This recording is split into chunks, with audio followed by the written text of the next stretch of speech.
A kaporo si prijaca? Politike držanja.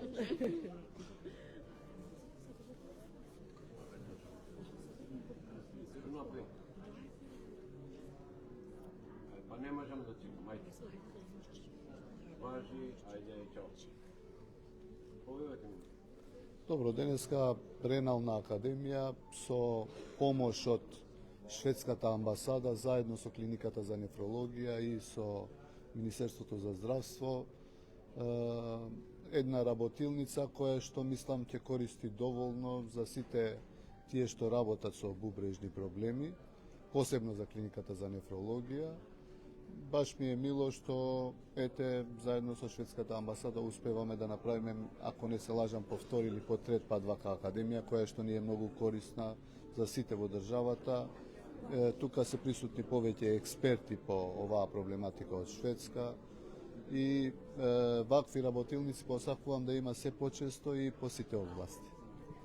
Министре, едно прашање надворот имате вчера државниот здравствени санитарен инспекторат излезе со извештај каде што потврдуваа дека немало соодветна сала и дека немало стентови за оперирање на оно што преди што починало и човекот.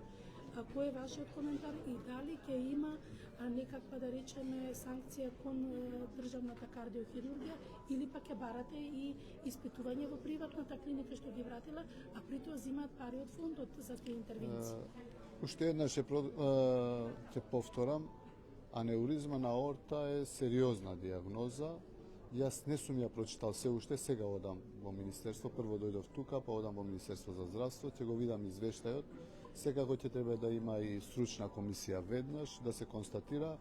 Според моите информации, едната сала се работела. Меѓутоа, дајте ми да го видам извештајот и ќе ви кажам точно.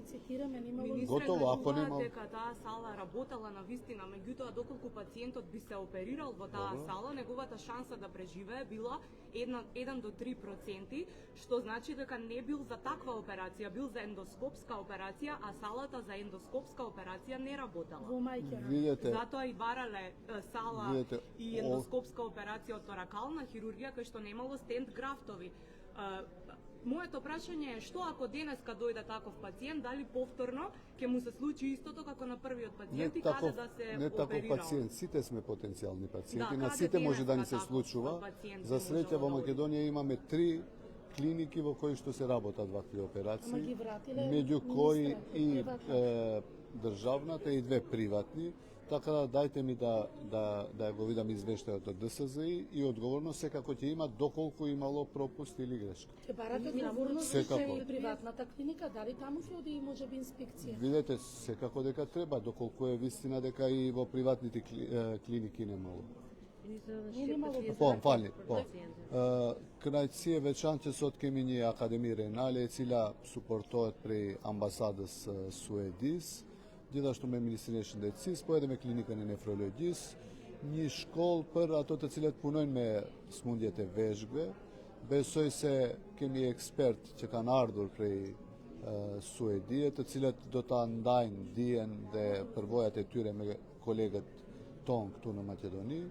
Kjo është nëse zgaboj akademia e dytë apo e tretë që organizohet me suport prej ambasadës së Suedisë.